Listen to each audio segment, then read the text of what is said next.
మంచు ఫ్యామిలీలో విభేదాలు ఉన్నాయా అంటే అవునని సమాధానాలు వినిపిస్తూ ఉంటాయి. ముఖ్యంగా అన్నదమ్ములైన మంచు, మనోజ్, విష్ణు మధ్య సయోధ్య లేదనే ఆరోపణలు ఉన్నాయి.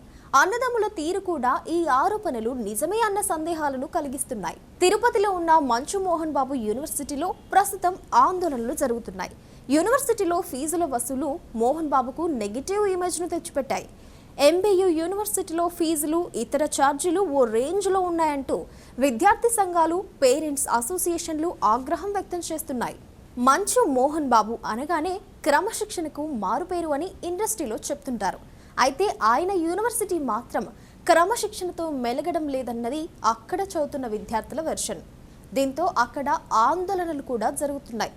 ప్రభుత్వ నిబంధనలకు వ్యతిరేకంగా ఫీజులు వసూలు చేస్తున్నారంటూ ఏఐసిటిఈకి పేరెంట్స్ అసోసియేషన్ లేఖ రాసింది.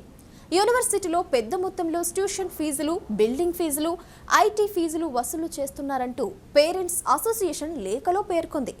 డే స్కాలర్స్ కూడా మధ్యాహ్నం భోజనం మెస్లో తినాలని కండిషన్ పెట్టారంట.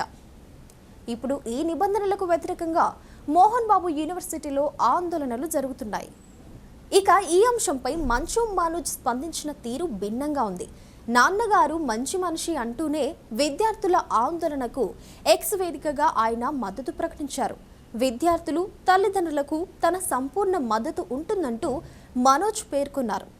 అయితే మంచు, మనోజ్ యూనివర్సిటీ వివాదంపై స్పందించిన తీరు మరోసారి అన్నదమ్ముల మధ్య విభేదాలను తేటతెల్లం చేస్తున్నాయంటూ మాటలు వినిపిస్తున్నాయి. మోహన్ బాబు యూనివర్సిటీ, శ్రీ విద్యానికేతన్ సంస్థలు మోహన్ బాబు పెద్ద కొడుకు విష్ణు ఆధ్వర్యంలో నడుస్తున్నాయి.